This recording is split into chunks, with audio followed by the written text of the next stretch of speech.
I remember seeing a news story a couple of years ago about a man named Tim who was driving his vehicle along Daytona Beach in Florida when he saw something very unusual. He saw a minivan driving into the ocean. And as he got closer to the minivan, he had his window rolled down and he heard something coming from inside the minivan. He heard the sound of children screaming. And so he stopped his vehicle and he ran toward the minivan, and that's when he noticed that there was a woman inside driving the minivan and there were children inside screaming. And so he threw open the side door, and that's when the children said, "Our mom is trying to kill us." And so he jumped into action, but as soon as he did, what the children said apparently got Mom's attention, because that's when she hit the accelerator and she went driving right into the ocean even more quickly.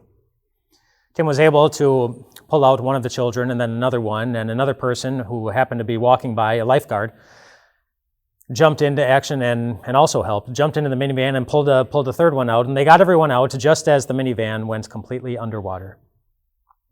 And everyone was safe. It turns out that woman who was driving the minivan was in an abusive relationship. She was in a relationship with somebody who abused her, and she wanted to be free from it. She wanted to be free from its pain. But so far, everything that she had tried to get out of that, to be free from it, it hadn't worked. And that hurt. So much so that the thought of dying in the ocean with her children made her feel better than going back to that relationship again. This week, we will be looking at God's Word, and we will be applying God's Word to individuals who might have an idea of how that woman felt. We'll be applying God's Word to those who know what it's like to suffer abuse, and so that might not be you. But that doesn't mean that you don't need to know what God's Word says to those who have been abused. According to the National Domestic Violence Hotline, 1 in 3 women and 1 in 4 men in the United States experience rape, physical violence, and or stalking by an intimate partner. In other words, by somebody who knows them really, really well. A very general definition of abuse would be a pattern of behaviors used by one partner to maintain control over another partner in a relationship. Or maybe to say it another way, you've been hurt to such a degree that you no longer feel safe. Or to say it another way, somebody who was supposed to love you didn't. And there are different types of abuse. There is physical abuse, there is verbal abuse, there's emotional abuse and financial abuse, there's sexual abuse, social abuse, and even spiritual abuse. And do you know that there are various words in the Bible that describe somebody who's been abused?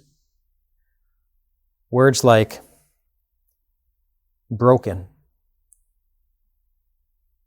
wounded,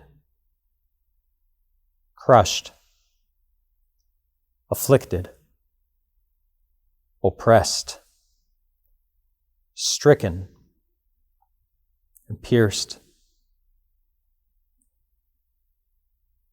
And if those words could describe you, then know that you're not alone, because they also describe Jesus. In Isaiah chapter 53, those words are used to describe what Jesus went through. Except while you use those words reluctantly. In other words, something was done to you that you wish would have never been done to you. Jesus assigned those words to him by choice. By choice. He was willingly abused. And why? Because he wanted everyone who's been broken, everyone whose will, whose confidence, whose security, whose joy has been broken,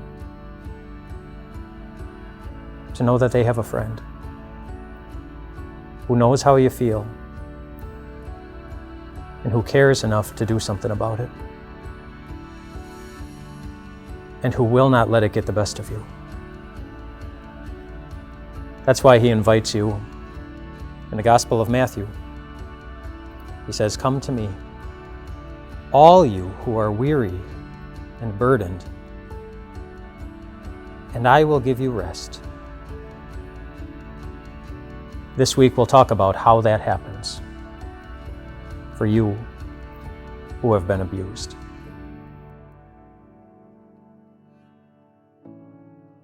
If you or someone you know is suffering from abuse, please go to timeofgrace.org/abuse to find more resources and information for getting help.